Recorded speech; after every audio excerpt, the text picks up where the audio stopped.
Presentamos 24 Horas Central.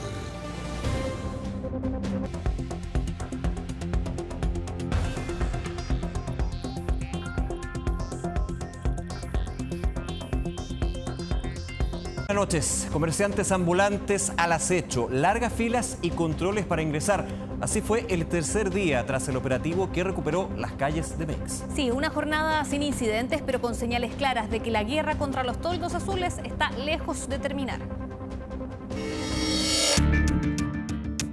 A 72 horas del operativo, así luce Meix. No hay toldos, pero sí hay marcas. Cada vez más marcas. Una forma de decir, aquí estuve y aquí quiero volver. Aunque no están instalados, varios vendedores ambulantes siguen rondando el sector. Observan, esperan, están al acecho. Tú tenías acá un puesto en esta zona, ¿no? Sí, en esta zona sí tenía puesto ayer y estuvo muy feo, la verdad. Sí. Muchas peleas. Razón evidente para hablarnos temerosamente. Nos cuenta que lleva ya varios meses trabajando en el lugar. Decide conversar porque dice no tiene otra opción más que seguir aquí. Se me ha dificultado porque aparte tengo mi familia y... Esto es lo que pasó. Sí, de lejos, con las noticias. Ahora ha bajado demasiado la gente. A pocos metros de distancia, la escena cambiaba por completo. Hagan dos filas, locatarios más trabajadores, una fila acá y otra fila acá, ¿ya? Poco a poco comienza a reactivarse el comercio. La fila en calle Sacie inició a eso de las 8 de la mañana, pero estas rejas no las cruza cualquiera. Es necesario que porten una copia de la patente comercial y los trabajadores deben mostrar el contrato de trabajo.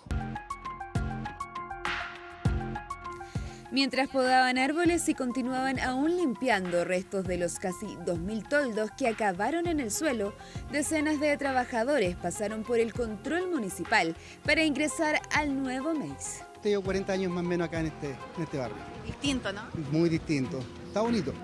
Muchos años que no se veía así. Estamos esperanzados ahora que las ventas puedan surgir más con esto, los portones, que llegue más gente, porque ahora estar más tranquilo todo eso. Nos sentimos extraños por la costumbre de que ya estamos acostumbrados a todo el desorden, pero ojalá sea todo para bien. Al sector intervenido no ingresó público, un escenario bastante distinto al usual, pero transitorio. Feliz volver acá, está todo limpio, que podemos entrar tranquilos, porque entrábamos con temor al local. Había muchos asaltos, todo sucio, la basura la dejaban por todos lados, los toldos tapaban todo, así que no teníamos visual del local. Cuando venía un cliente de fuera de Santiago no sabía cómo llegar. Pueden venir mañana o el sábado o el domingo, no hay ningún inconveniente, ellos pueden hacer lo que necesiten en sus locales, pero el día lunes es la apertura y también se les va a comunicar los horarios oportunamente. Mientras tanto, el control y fiscalización fue exhaustivo. Lo focalizado es hacer un empadronamiento, revisar a los contribuyentes que no tenemos la facilidad cuando está todo funcionando de manera normal, revisar su cumplimiento, que la patente coincida con el inicio de actividades, sea el mismo que tiene la máquina de pago del banco, por ejemplo, que sus declaraciones estén presentadas mensualmente. La primera y segunda etapa bajaron un 60% los delitos, eso lo medimos en comparación con los años anteriores. Fuera de cámara, los ambulantes nos confirman que cuentan con al menos 3 sindicatos, una organización que no se ve pero que quiere ser escuchada, claro, bajo sus condiciones, y es que siguen rondando el lugar. Por ahora, Meix permanece en pausa, con accesos controlados, calles despejadas y ambulantes que confiesan no se rendirán tan fácilmente. Ahora. Y hasta ahora nos movemos hasta la clínica alemana en Vitacura, donde se mantiene internada la ex primera dama Marta Larraechea. Tomamos contacto con Constanza Jorquera, que tiene la información. Constanza, buenas noches. Buenas noches, Valentina, ¿cómo estás? Así es, me encuentro fuera de la clínica alemana donde se encuentra la ex primera dama Marta Larraechea. Hoy la familia informó que se encuentra estable dentro de su gravedad, esto luego de que sufriera una picadura de abeja mientras se encontraba de vacaciones en Santo Domingo junto a su familia, también con el ex presidente Frey. Luego de esta picadura que derivó en una alergia, fue derivada de inmediato hasta un CEFAM donde le realizaron los primeros auxilios. Sin embargo, esta reacción alérgica derivó en un shock anafiláctico grave. Fue por esto que la trasladaron de inmediato hasta el hospital de San Antonio, lugar donde lograron estabilizarla por la gravedad en la que ella llegó. Y ahí se realizó una coordinación directa con el SAMU de la clínica para realizar su traslado a este lugar, el cual se realizó mediante el helicóptero de Carabineros, el helicóptero institucional, y la ex primera dama Martita llegó a este lugar cerca de la medianoche, lugar donde se encuentra en la UCI. Si bien aún no hay declaraciones médicas, no hay ningún parte médico, la familia sí realizó un comunicado donde detallaron todo lo que había sucedido desde que estuvo esta picadura de abeja hasta que fue trasladada a este lugar.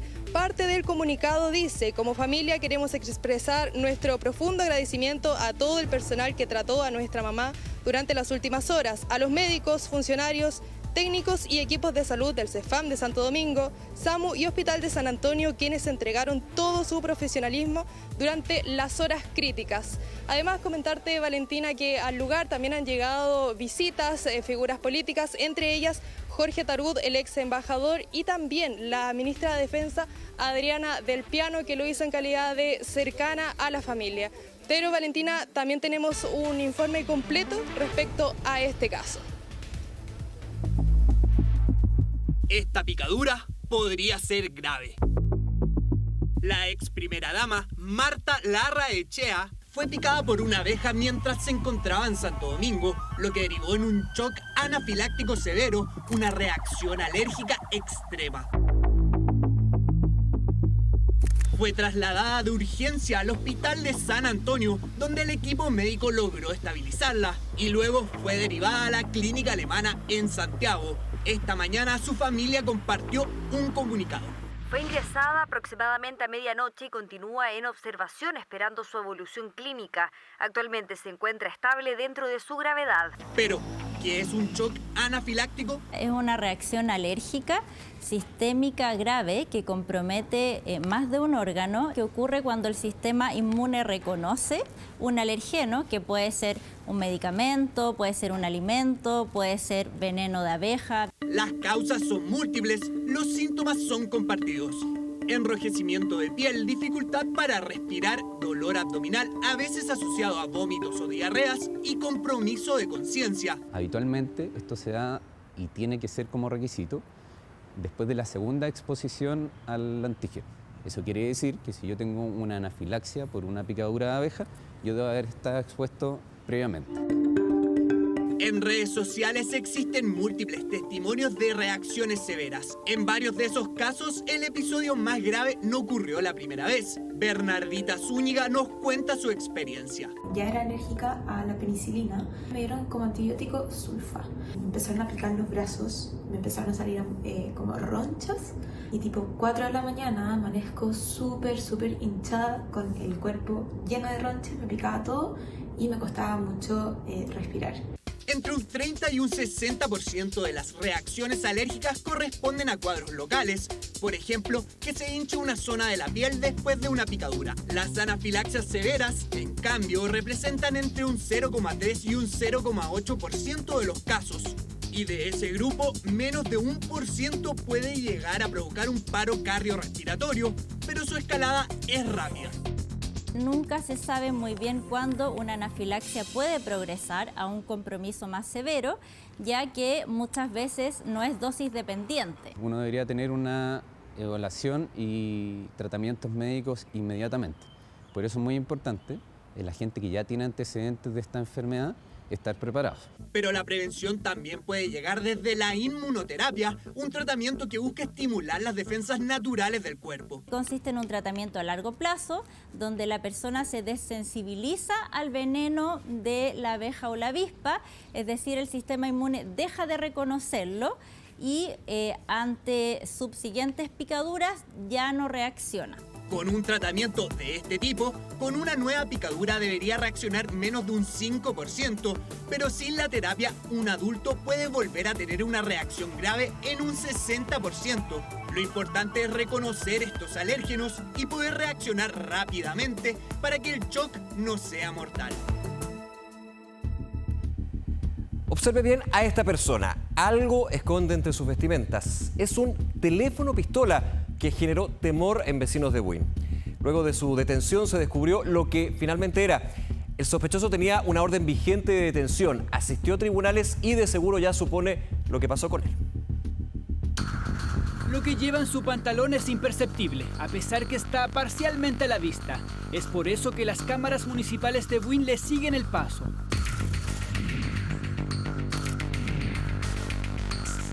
¿Es una pistola? Eso quería hacer creer según los investigadores. La denuncia la hicieron los vecinos por su actitud sospechosa.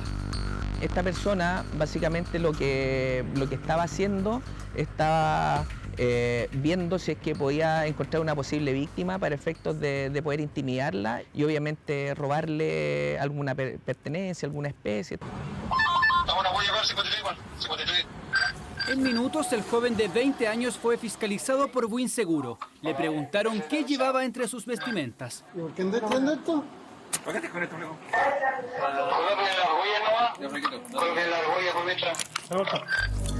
Por apariencia simula ser una pistola, pero increíblemente es un teléfono con un mango adosado. Este andaba circulando por la comuna, en el centro, con esta especie de arma hechiza. Este individuo tenía una orden vigente por robo con intimidación, o sea, ya había ejecutado algún robo anterior. Mantenía un celular que adosado al celular tenía una empuñadura de un arma de juguete. No era un arma de fuego ni de fogueo. Sin embargo, para una víctima o simplemente un vecino genera un alto temor con tan solo verla en un contexto delictual. Simulando que era una pistola, aquí en el cinturón. Entregaría todo, porque al final uno nunca sabe si es arma o no. Y ahora es como muy fácil obtener armas, entonces prefiero igual, son cosas materiales, entregar las cosas y no arriesgar. Pero igual da que pensar, o sea, a primera instancia uno se asusta y piensa que puede ser una pistola. No trataría como de contrarrestar el motivo que tiene él como para ejercer cualquier tipo de delito.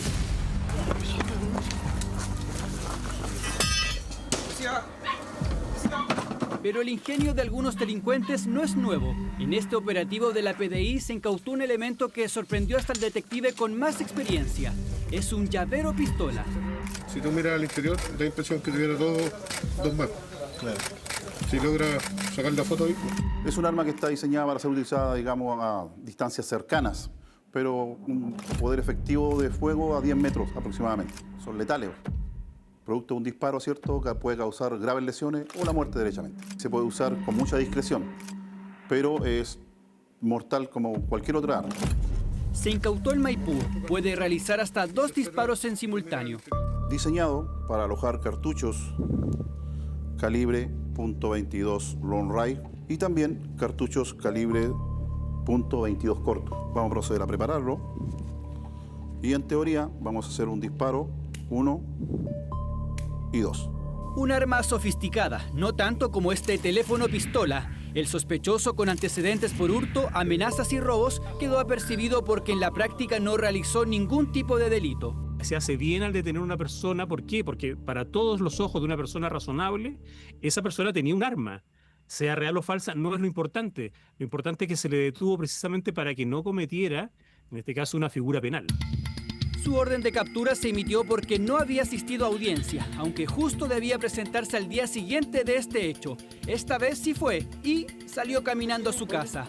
Ahora debe enfrentar un juicio abreviado. Asombro generó el avistamiento de una ballena en las costas de Algarrobo. La situación fue alertada por un grupo de veleristas que estaban navegando en el sector del Yeco. El animal se encontraba flotando y sin signos de vida. Finalmente, su cuerpo fue arrastrado por el oleaje hasta varar en una zona de roqueríos.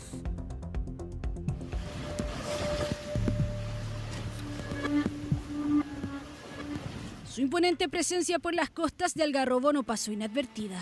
Un compañero de acá de Algarrobo andaba navegando en un velero y él fue el que primero la vio. Esto fue a altura más o menos de San Alfonso del Mar, donde se pueden ver las torres. Por eso, apenas la avistaron, no dudaron en sacar sus celulares y grabar, lo que a todas luces parecía ser el cadáver de una ballena flotando en pleno mar. Subió el video donde venía la corriente, la venía tirando hacia acá. Estaba inflamada y después terminó en el roquerío de la playa del Yeco. A simple vista, lo más similar a un enorme globo. Cambió la navegación para una embarcación de velero. Tripulantes que se desplazaban rumbo a mar abierto cuando de pronto se toparon con los restos del cetáceo. la noticia simplemente se esparció. Yo vi que había una en el Yeco, pero que la querían mover de ahí. Si estaba o había uno, seguramente hay otro por ahí también. Si aparece de repente, claro que da susto. Alerta ante el hallazgo de este ejemplar de ballena sei. El cuerpo terminó varado en los roqueríos del sector El Yeco. Junto a la Armada nos embarcamos para conocer detalles de esta singular aparición. Cuando estaba navegando se apreciaba en mayor plenitud este globo que iba derivando hacia la playa. Ya no sabemos desde qué parte de mar adentro partió su deriva, porque ya estaba hinchada, ya había un proceso de descomposición. La ballena boreal es considerada la tercera especie de ballena más grande del mundo. En su etapa adulta puede medir entre 12 y 18 metros, incluso alcanzar los 20 metros de largo, con un peso estimado que supera las 20 toneladas. En este caso, se podría tratar de un ejemplar cercano a los 15 metros. La causa de muerte aún la desconocemos, ¿ya? Puede haber sido causa de muerte natural o provocada por algún efecto externo al animal. Es una especie que generalmente es más bien de aguas oceánicas que costeras, tiene una distribución cosmopolita. Este es un foco, digamos, de potencial peligro para las personas. Me refiero a que es un animal que está en avanzado estado de descomposición. Es probable que este animal tienda a reventar. Gran impacto ante la aparición de una imponente ballena sei, encontrada sin vida flotando en las aguas del litoral sur de la región de Valparaíso. Cuerpo arrastrado por la corriente que ahora yace en tierra firme, a la espera de análisis que determinen las causas de su deceso. Una ballena muerta. Una unidad tributaria mensual, o sea, casi 70.000 pesos, deberá pagar como multa un abogado tras haber usado inteligencia artificial en un escrito que contenía casos inexistentes. No revisaron los datos del documento y la IA finalmente les mintió. Los detalles en el informe de Miguel Ángel Araya. Ya se ha transformado casi en una tendencia mundial. La utilizan en canciones, videos y hasta en la academia. Sin embargo, no todo es color de rosa cuando hablamos de inteligencia artificial y su uso de forma inconsciente. Yo hago totalmente un mea culpa. Son situaciones que no pueden suceder en tribunales de justicia. Y es que fue en la ciudad de Concepción que un juez de la República se percató del uso de la llamada IA en la redacción de un escrito presentado en el marco de una impugnación de materia civil. Ese escrito fue redactado, como todos los escritos son redactados por los abogados, y nos apoyamos en inteligencia a veces en inteligencia artificial. Esta vez ese escrito no fue revisado. Los errores en que incurrió el abogado fueron dos. En primer lugar, no cerciorarse de que esta herramienta de inteligencia artificial que utilizó genere estos resultados erróneos. Y en segundo lugar, no verificar la información que recibió. No fue uno ni dos, sino que fueron varios los elementos que permitieron al magistrado Adolfo de Polo del Segundo Juzgado Civil de Concepción darse cuenta de que las causas que eran invocadas en el escrito como parte de la jurisprudencia realmente no tenían relación con lo que se citaba. Son modelos de lenguaje y alucinan, porque las bases de datos o son inexistentes o son poco robustas. Entonces los modelos de lenguaje están programados para dar una respuesta. Si no la encuentra, va a ser buscar dentro de lo que encuentra lo más parecido a alguna otra respuesta que haya dado. El tribunal nos sancionó, ya a mí en particular, ya que le escribía a mi nombre. ¿Por qué digo en un excelente razonamiento? Porque son situaciones que no pueden ocurrir. O sea, yo hago totalmente un mea culpa. Son situaciones que no pueden suceder en tribunales de justicia. La falta provocó incluso que el juez le cursara una multa de una unidad tributaria mensual por haberse valido de pasajes abusivos contrarios al principio de buena fe y deber de colaboración. Esto ha reabierto el debate sobre los usos que se le pueden dar a la inteligencia artificial y las responsabilidades individuales al utilizarla. Lo primero que tenemos que desarrollar antes de siquiera pensar en adoptar la tecnología es nuestro juicio ético, la capacidad que nosotros tenemos de poder distinguir cuándo la tecnología va a ser realmente un aporte para las decisiones profesionales que yo voy a tener que tomar en mi día a día. No podemos demonizar la inteligencia artificial en ningún caso, ya que aporta significativamente a la práctica del derecho y especialmente en el ámbito de la búsqueda de la casuística de la jurisprudencia. Entonces, ¿Cuáles son las recomendaciones para un uso consciente de la inteligencia artificial en contextos laborales? Tiene que haber supervisión humana. Yo no puedo automatizar todos estos procesos porque esas inteligencias artificiales no están creadas para ser usadas sin supervisión humana. Nos puede dar libros, nombres de libros, de autores, inventar todo eso y no ser real. Entonces tenemos que hacer siempre la revisión. El humano siempre atrás de cada revisión de inteligencia artificial. La inteligencia artificial está a la mano para que la ocupemos, pero con seriedad, con responsabilidad, ¿cierto? Acá no se redacta en escrito en el estudio con inteligencia artificial, lo redacta cada abogado, redacta escrito. Lo indiscutible es que la llegada de la inteligencia artificial fue para quedarse, al punto que el propio Poder Judicial ha aplicado esta herramienta en un buscador institucional a través del que se pueden acceder a más de 1.500.000 sentencias para revisar la jurisprudencia de los tribunales nacionales. Ahora. Esta tarde, delincuentes realizaron una violenta encerrona a una madre junto a su hija de 3 años cuando la dejaba en su jardín infantil en la comuna de Maipú. Vamos a tomar contacto con Mateo Pomies, que nos entrega más detalles. Mateo. ¿Qué tal? ¿Cómo están? Muy buenas noches. Claro, esto es una situación que ocurre en el sector de 4 Poniente, en la comuna de Maipú. Y como ya pueden estar viendo en imágenes de cámaras de seguridad, una madre que venía con su hija de 3 años dentro de su vehículo para ir a dejarla precisamente a su jardín infantil. Ella, cuando se estacionaba, desciende del vehículo para bajarla a ella.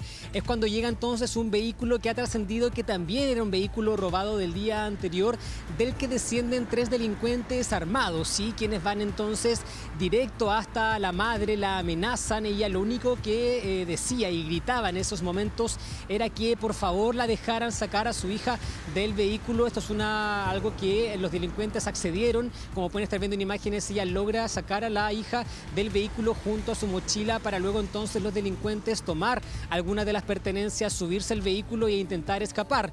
Es por el grito y los gritos que ella estaba dando que los vecinos, para intentar ayudarla, cuando los delincuentes ya iban por el lado contrario de la calle, ellos intentaron precisamente parar este vehículo. Sin embargo, los delincuentes hacen un disparo al aire, algo que por supuesto asustó a los vecinos y provocó entonces que escaparan en dirección desconocida, por información que también ha trascendido que era para seguir cometiendo ciertos delitos en la misma comuna de Maipú. Una situación que por supuesto dejó bastantes asustados y preocupados a quienes se encontraban en el lugar, sobre todo porque esto ocurrió fuera de un jardín infantil, en un horario en el que aún había menores dentro de este lugar, y es por lo mismo que personal de la municipalidad nos han dicho que van a estar muy atentos a este tipo de situaciones. Y durante esta jornada también pudimos entonces conversar con la víctima, quien nos comentaba que lo más importante para ella era poder salvar la vida de su hija. Entonces eso es algo que finalmente se logró. Tenemos sus declaraciones y también de Carabineros,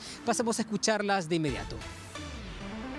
Les rogué que me dejaran sacar a mi hija de la silla del auto, ella gritaba, y bueno, se la llevaron, y entre eso gente que estaba al frente en una ferretería lo intentó como encerrar, y en eso ellos dispararon. No me dijeron nada, solo me agarraron de los brazos y yo pedí por favor sacar a mi hija. Me revisaron la cara porque andaba con lente, me revisaron los aros, las joyas, y se llevaron todo, y en eso yo logré sacar como la mochila de mi hija y me la revisaron, y eso fue todo. La persona logra sacar a su hijo, o a su hija en este caso, y los delincuentes huyen con el vehículo. Ahora nosotros nos encontramos realizando diligencias autónomas para dar con el paradero de estos sujetos. Bien, ahí escuchábamos entonces declaraciones tanto de la víctima, más bien digo, como de Carabineros, quienes nos daban más antecedentes. Una situación que ocurre a plena luz del día y también fuera de un jardín infantil, bastante preocupante, y que Carabineros nos comentaban entonces que ya se encuentran en búsqueda de estos delincuentes que provocaron toda esta situación en la comuna de Maipú. Y esperamos que se encuentren los responsables. Mateo, muchas gracias por el informe. Buenas noches. Ahora. El presidente electo José Antonio Caz se reunió con la primera ministra italiana Giorgia Meloni, en el que fue su último día de gira por Europa. Los detalles con Ignacia Jiménez. Ignacia, ¿qué tal?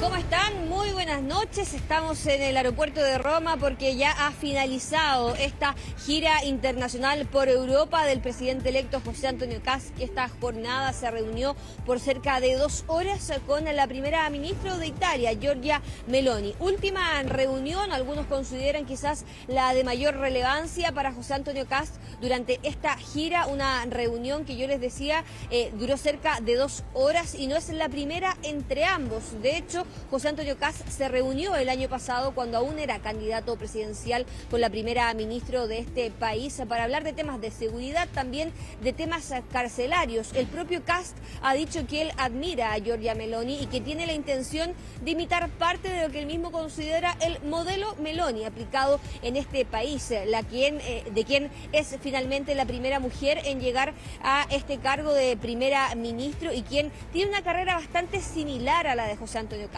Fue primero parlamentaria, fue dirigente política de su partido y también después llegó a ser la primera ministra de este país. ¿De qué se conversó en este encuentro? Se conversó de seguridad, se conversó de temas migratorios, de temas económicos, pero también de la intención de poder hacer algún tipo de reunión o coordinación con distintos líderes de América Latina y Giorgia Meloni. Algo de eso adelantó hoy día el presidente electo cuando terminó esta reunión. Revisemos.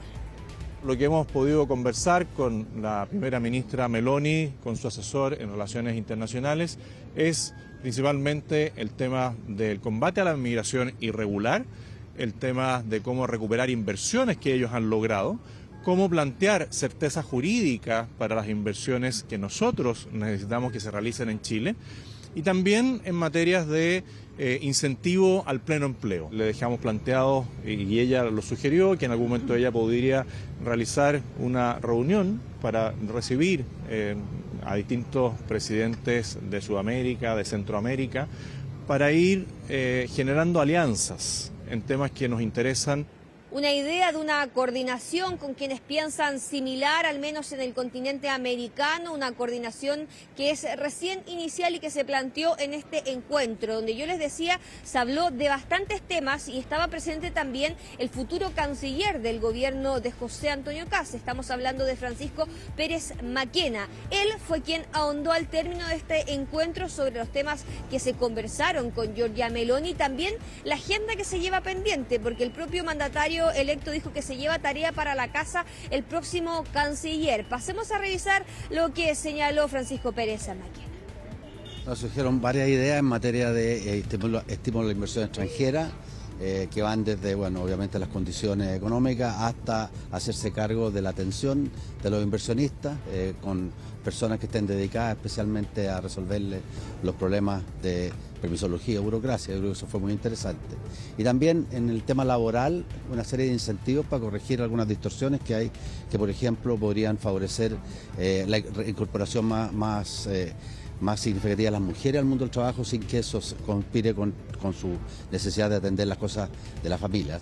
Termina así esta gira de José Antonio Kast por Europa, una que el propio mandatario electo ha dicho que tenía la misión de hacer una mirada en la política mucho más global, donde sabemos se ha reunido con distintos líderes de la centro derecha y derecha quizás más extrema de Europa, donde ha vuelto a hablar de esos puntos políticos que habló en campaña, de defender las libertades, de defender los valores de la familia. Uno donde remarcó que la idea es dejar de atrás el radicalismo para avanzar hacia el progresismo de las distintas naciones y en particular de nuestro país. Ahora el mandatario electo retorna a Chile, le quedan 2 días de trabajo antes de su periodo de vacaciones que comienza este domingo, un periodo de 10 días antes de lo que ya va a ser su preparación para el cambio de mando el próximo 11 de marzo. Gracias, Jiménez, con el informe. Muchísimas gracias. Buenas noches.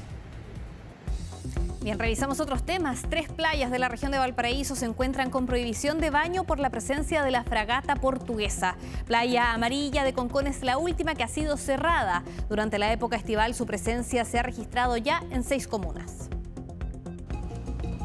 Su inconfundible color azulino no pasa inadvertido y en distintos puntos de la región de Valparaíso se le ha divisado. Una picadura de fragata. Hace unos días estuvimos cuando la fragata portuguesa picó a una niña en el Tabo. Ahora se le vio en Playa Amarilla de Concón levantando todas las alertas. De inmediato, la autoridad prohibió el ingreso al mar. Este cierre preventivo considera la prohibición de baño y de la práctica de deportes náuticos, con el propósito de resguardar la seguridad de las personas. Se solicita a la ciudadanía respetar la señalización de seguridad, evitar el contacto con estos organismos marinos. Durante este verano, la falsa medusa ha obligado a cerrar diversos balnearios. Actualmente, las playas Los Corsarios y Punta del Tralca en el Quisco están restringidas. En Concón se dispuso de equipos de salud especializados en caso de ser necesario. Contamos con un servicio de urgencia, un SAR, que atiende las 24 horas del día, con un equipo médico, enfermería y técnicos paramédicos totalmente capacitados ante esta situación. Aprovechando los rayos del sol, varios fueron los turistas que llegaron hasta Playa Amarilla, aunque de inmediato se encontraron con la bandera de advertencia. No tenía idea. ¿Se sorprendió? Pero me sorprendí. Tomó totalmente por sorpresa, no nos imaginábamos que había fragata para este lado. Entendiendo el riesgo que conlleva toparse con el espécimen, la mayoría acató la determinación y solo pudieron disfrutar de una jornada en la arena. Lamentable, porque el día está rico, como haberse bañado. Pero hay que acatar igual por salud. Naturalmente, claro, hay que cuidarse. Sí, vengo en familia, pero no, por último para caminar, a lo mejor no necesariamente meterse al mar. La conocida también como Physalia physalis, al entrar en contacto con la piel genera quemaduras, irritación e inclusive puede llegar a ser mortal. Por ello, es importante tomar medidas si sufre una picadura. Si es que se quedan algunos de los tentáculos pegados en la piel, tomar una tarjeta, el mismo carnet y tratar de ir pasándolo sin tener contacto con los filamentos de este animal para poder, ojalá, sacar todos los restos del animal y nuevamente enjuagar con agua salada. Pese a las recomendaciones, hubo quienes se resistían y aún así intentaban ingresar al mar. Con megáfono en mano y acercándose a los imprudentes, los salvavidas hacían cumplir el dictamen sanitario. La mayoría ha acatado, o si no se han ido nomás, porque en verdad no es de broma, en verdad eso. Es muy peligrosa la fragata.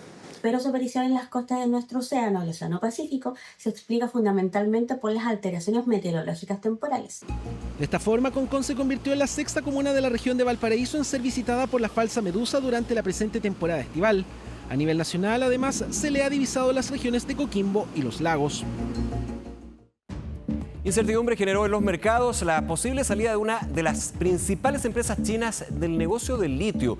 Esto ya que puso a la venta acciones de SQM, el socio estratégico de Codelco en la explotación de esta materia prima. Miren.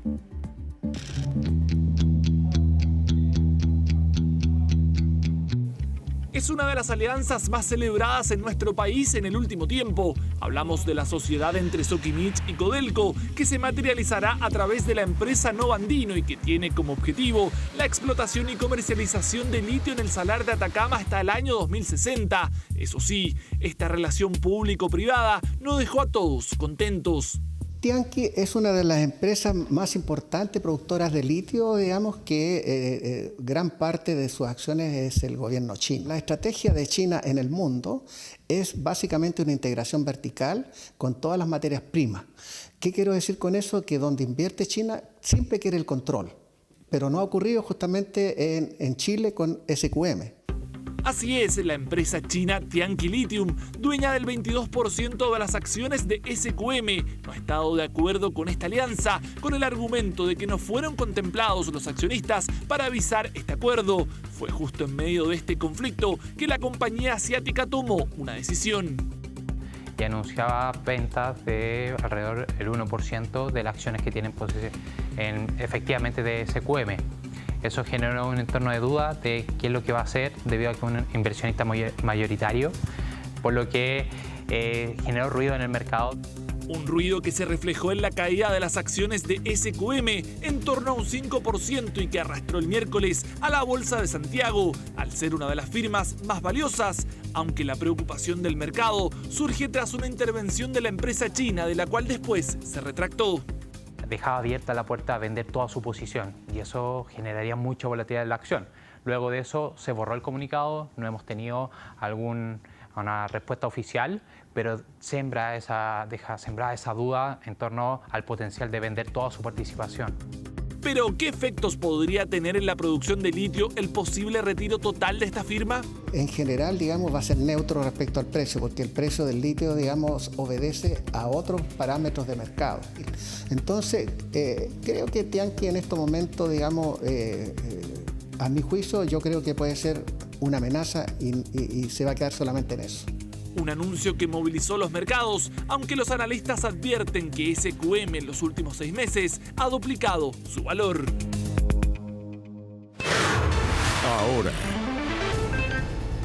Con 27 misas a lo largo de todo el país, familiares y amigos conmemoran el segundo aniversario del fallecimiento del expresidente Sebastián Piñera.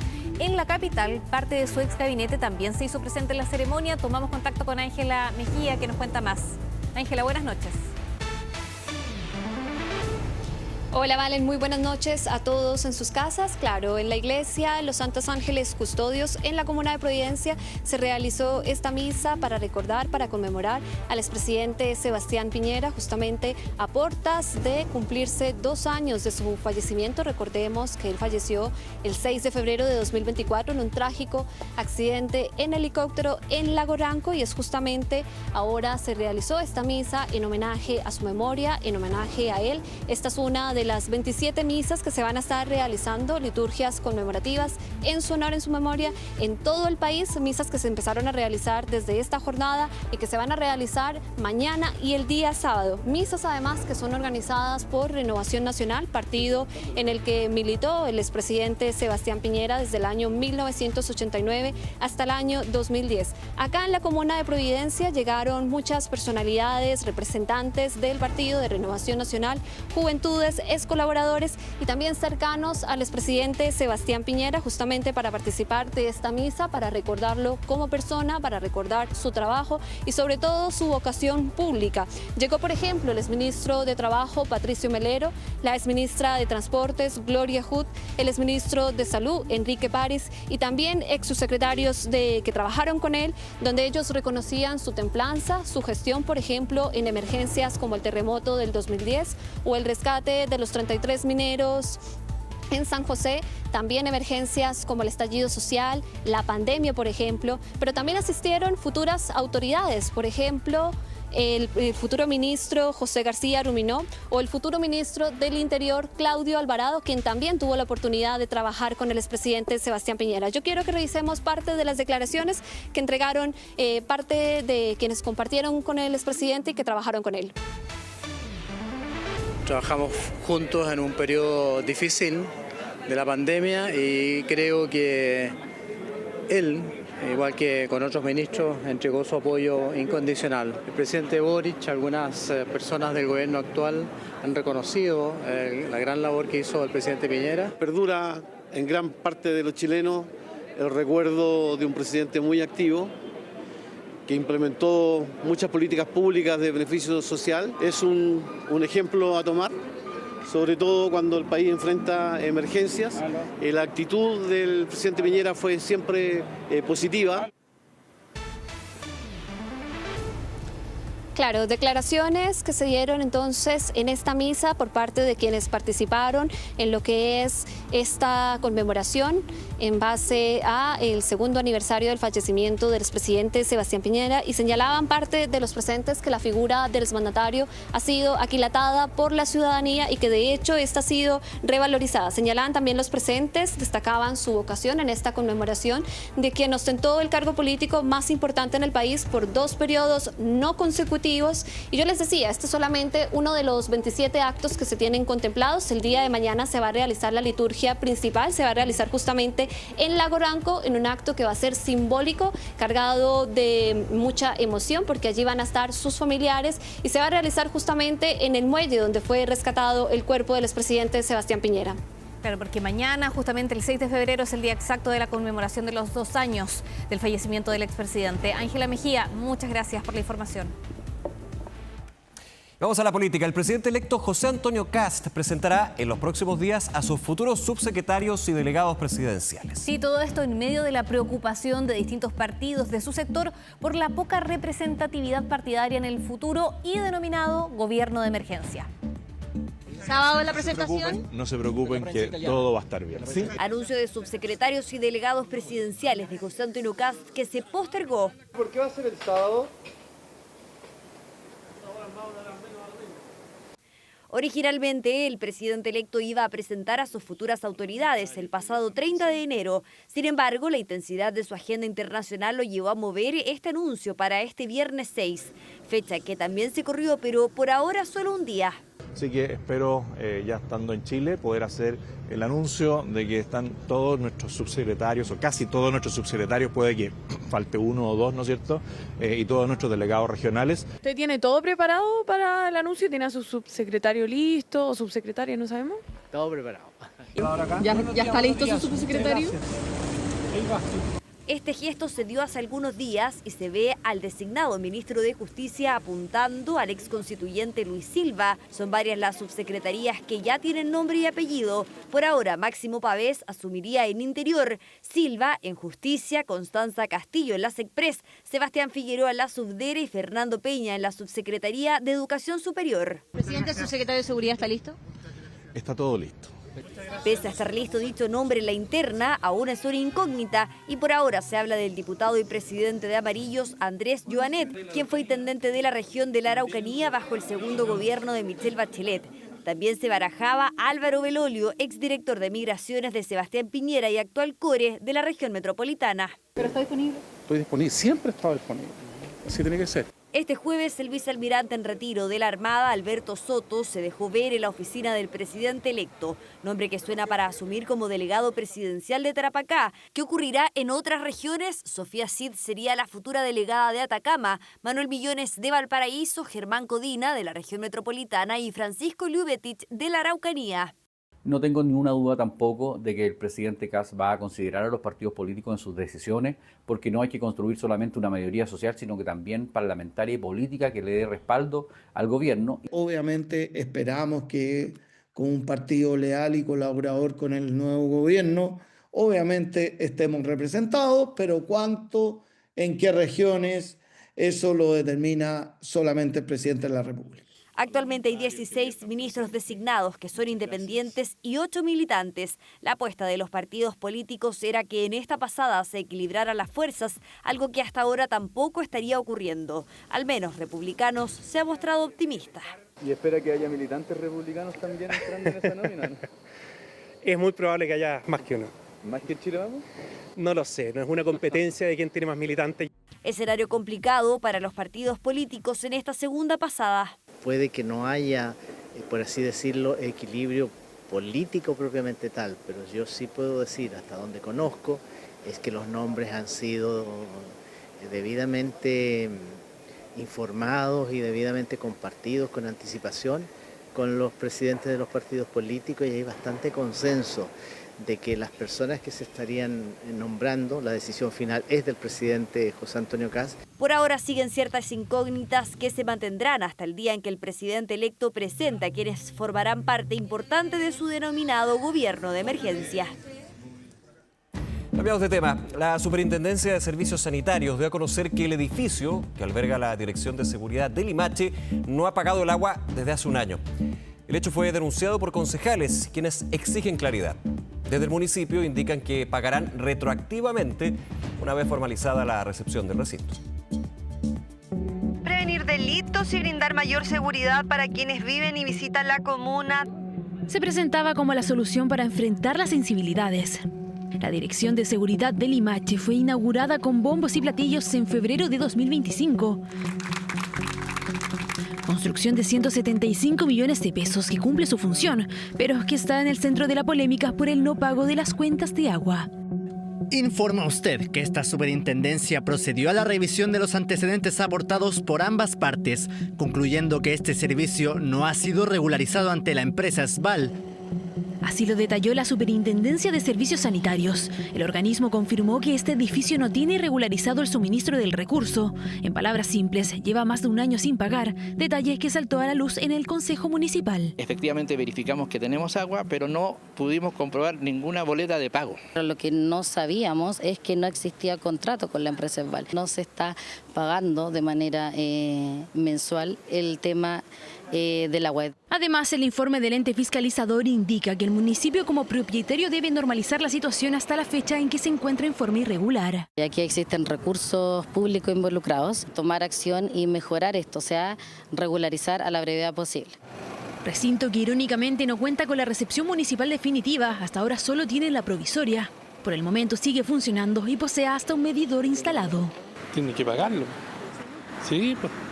Si todos pagamos, ¿por qué ellos no van a pagarlo? Somos los que llevamos las cuentas al día, que somos personas comunes y corrientes. Con mayor razón ellos deberían tener las cuentas al día. Un hecho que podría exponer al municipio incluso a incurrir en delitos. Como propietaria del inmueble señalado, deberá en el más breve plazo proceder a regularizar la situación de este arranque, que hasta la fecha se encuentra en forma irregular, lo cual puede ser tipificado por la empresa como robo de agua. Hay muchas instituciones en Chile que no saben ni cuáles son las cuentas que tienen por pagar o a veces por cobrar. Y no necesariamente es mala fe, es incompetencia, es desidia, son malas prácticas desde hace muchísimo tiempo. Desde la municipalidad indican que no existen irregularidades ni delitos asociados y que la misma dirección dio conocimiento del caso al momento de optar a la recepción definitiva. Pagarán de manera retroactiva cuando se concrete el trámite administrativo de SVAL. Señalamos que no existe desvío de agua ni mal uso, ya que todo está siendo registrado y va a ser regularizado cuando terminemos el proceso de recepción, el cual ya está en curso y se está desarrollando como corresponde. Conflicto con el edificio de la Dirección de Seguridad Pública en Limache. Cuenta que sería pagada en los próximos meses cuando se logre llegar a un acuerdo entre SVAL y el municipio, a un año que comenzarán a utilizar el recurso sin pagar un solo peso. Investigadores de las universidades de Harvard, Michigan y Duke ponen una vez más en la mira los ultraprocesados, bebidas, snacks, dulces, carnes procesadas, todo eso que tiene más de 4 ingredientes descritos en sus envoltorios y que, según el análisis, están más cerca de los cigarrillos que de los alimentos cuando hablamos de su potencial adictivo. Según ellos, están diseñados para fomentar el consumo excesivo mediante combinaciones de azúcar, sal, grasa y aditivos, estimulando los circuitos de recompensa del cerebro de forma parecida a cómo el tabaco explota la adicción a la nicotina. Los autores del artículo proponen políticas públicas similares a las del control del tabaco, reconociendo que los ultraprocesados son potentes impulsores de enfermedades prevenibles. Los salares y lagunas salinas son ecosistemas extremos con una biodiversidad única. En Chile se concentran en el norte, especialmente en el altiplano andino, y además de su importancia ecológica, tienen un alto valor comercial por el mineral que el mundo demanda para su transición energética. Es por eso que, como parte de la Estrategia Nacional del Litio, nace la Red de Salares Protegidos, que pretende resguardar más de un 30% de estas cuencas. La red incluye una nueva figura de protección, la Reserva de Región Virgen. Lagunas Collas y Pisacas en la región de Atacama se transforman en las primeras áreas silvestres en ostentar esta calificación en Chile. Un estudio de la OMS con datos de 185 países sobre 36 tipos de cáncer señala que 4 de cada 10 casos son prevenibles. Así como las mujeres mueren por infecciones evitables, los hombres lo hacen por el tabaquismo. Pero también entran en la lista factores como el consumo de alcohol, el sedentarismo, la contaminación atmosférica, la radiación ultravioleta, entre otros. ¿Cómo enfrentar el preocupante aumento mundial de cáncer? El informe es de Catalina Torres. Gloria tenía solo 12 años cuando fumó su primer cigarrillo. Lo que comenzó como una curiosidad infantil terminó convirtiéndose en una adicción de décadas que hoy le dicta, en parte, el ritmo de sus pulmones. Yo partí con una esclerodermia que me provocó una fibrosis pulmonar.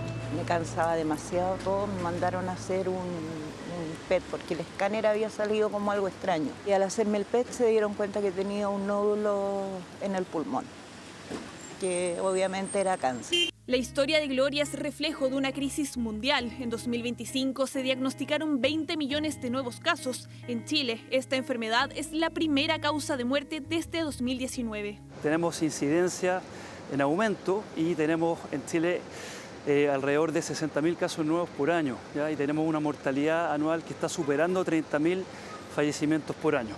Actualmente 160.000 personas viven con cáncer en nuestro país. En el caso de las mujeres, los más comunes son el de mama, el colorectal y de pulmón, y en los hombres prima el de próstata, el colorectal y de estómago.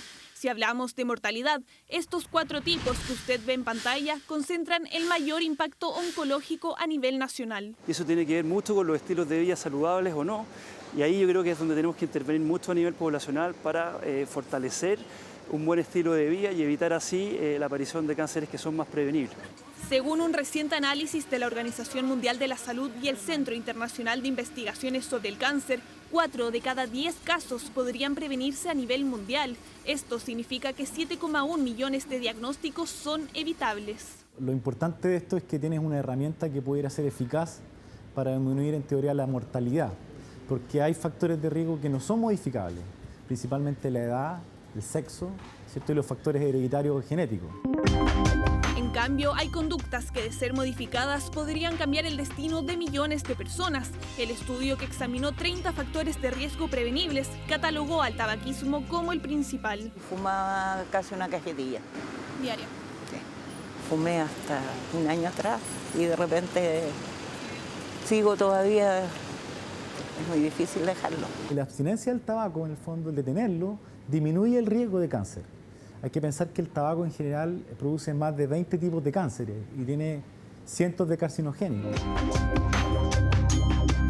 De hecho, el estudio de la OMS plantea que el tipo de cáncer con mayor potencial preventivo es el de pulmón, seguido del de estómago y cuello uterino.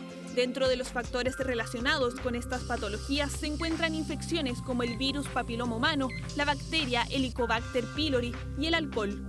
El diagnóstico precoz también es fundamental. Se recomienda a partir de los 40 años, sobre todo si hay antecedentes familiares en un paciente que tiene historia de dolor abdominal, el consultar precozmente, ¿cierto? Y hacer un estudio de endoscopia digestiva alta. Y en otras enfermedades como de la mujer, como el cáncer de cuello uterino, el Papa Nicolau, ¿cierto? A partir de los 25 años, ¿cierto? Y la vacuna, evidentemente, previamente. En Chile, la Ley 21.258 y el Plan Nacional del Cáncer ordena prioridades, financiamiento y metas en prevención y diagnóstico oportuno. Estamos constantemente fomentando exámenes de medicina preventiva que nos permiten no solo detectar factores de riesgo, sino también detectar lesiones tempranas que permiten entonces esta intervención temprana. Sin embargo, aún existen grandes desafíos para llegar a tiempo. Hay bastante brecha entre el sistema público y privado y lógicamente tenemos que apuntar hacia mayores estrategias que han demostrado lograr una buena detección precoz, como son, por ejemplo, las mamografías, qué pasa con las colonoscopías en pacientes de edad media sobre los 45 años, la detección dermatológica, cuánto cuesta llegar a un dermatólogo en Chile para analizar los lunares. Especialistas advierten que el paciente puede poner de su parte aspirando a un estilo de vida más sano y manteniendo sus chequeos médicos y tratamientos al día. De repente un chequeo preventivo, sin necesidad de que tú sientas o presientas algo, creo que es conveniente no dejarse estar, porque lamentablemente si uno se queda, muchas veces cuando llega ya no es mucho lo que hay que hacer.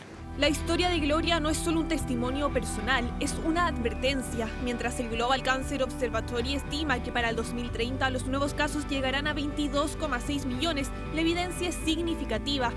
Si queremos reducir la posibilidad de enfrentarnos a esta devastadora patología, hay que tomar ciertas decisiones hoy. Ya volvemos con 24 Horas Central. Música, celebración y tradición son parte de la tercera jornada de Tapati Rapa Nui, una de las festividades culturales más importantes de la isla, que este año celebra su 58ª edición. Y desde Ángaro, Eduardo Fuentes nos cuenta los detalles. Eduardo. ¿Qué tal? ¿Cómo les va? Gusto de saludarles. Estoy acá a un costado de donde se desarrolla la Tapati. ¿Se acuerdan que ayer estuvimos justamente desde acá transmitiendo? Bueno, este es un balneario que se llama Poco Poco.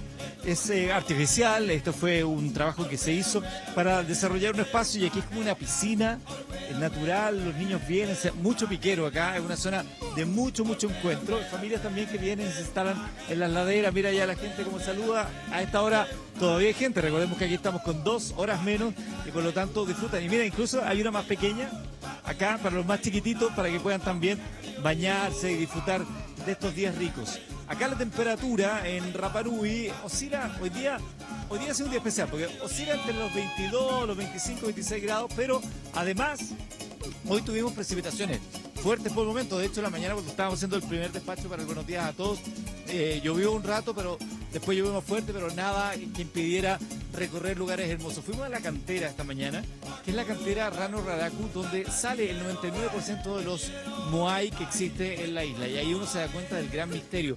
Cómo en esa cantera pudieron esculpir los moai durante siglos y en base a eso poder seguir desarrollando toda una idea respecto a los moai, porque los moai representan a los ancestros. El moai no es moai, no tiene la representación hasta que no está en su ajo, es decir, estas plataformas donde se instalan y ahí les ponen unos ojos de piedra y solo entonces empiezan a representar algún antepasado. Por eso, durante las guerras que hubo acá entre los distintos clanes, esos eran votados. Los que estaban ahí en la cantera, en Rano Raraku, no, porque eran piedras talladas hasta ese instante. Mira, les quiero mostrar este lugar porque esto es parte del recinto donde se desarrolla por la noche la Tapati. Ahora falta todavía para que comience, pero vemos que están en los ensayos generales, por eso todavía hay gente disfrutando. Acá son 2 horas menos y la temperatura es muy agradable aún.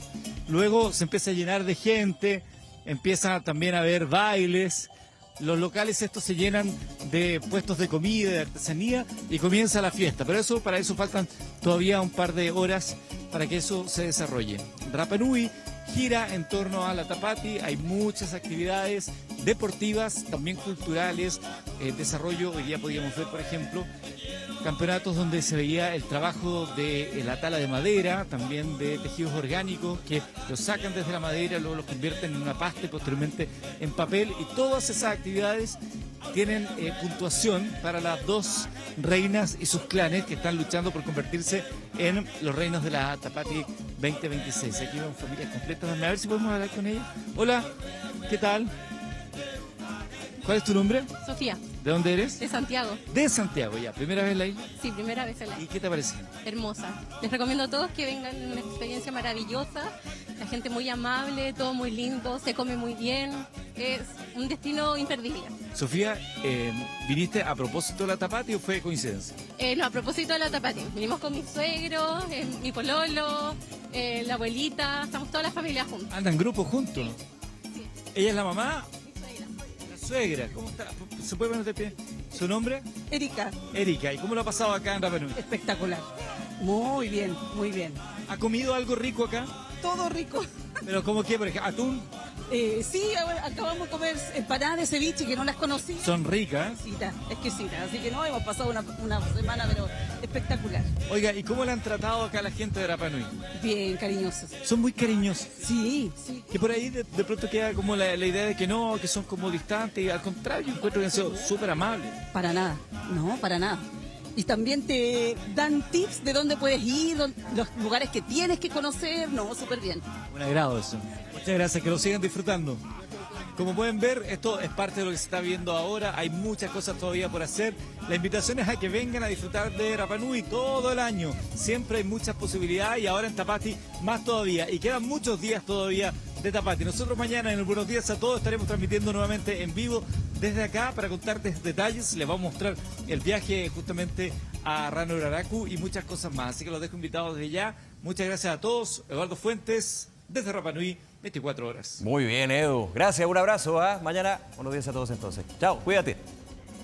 Excelente, para no perderse el Tapati en Rapa Nui. Nosotros vamos cerrando las noticias, pero siga con nosotros. Después de TV Tiempo viene Zona de Control, la frontera nunca duerme. Registros exclusivos nos muestran cómo se trabaja para resguardar a nuestro país, exponiendo las tácticas de los delincuentes. Así es, imperdible. Muchísimas gracias por acompañarnos. Que tengan una excelente noche. Siguen todas las informaciones también en Canal 24 Horas, 24horas.cl. Chao, chao.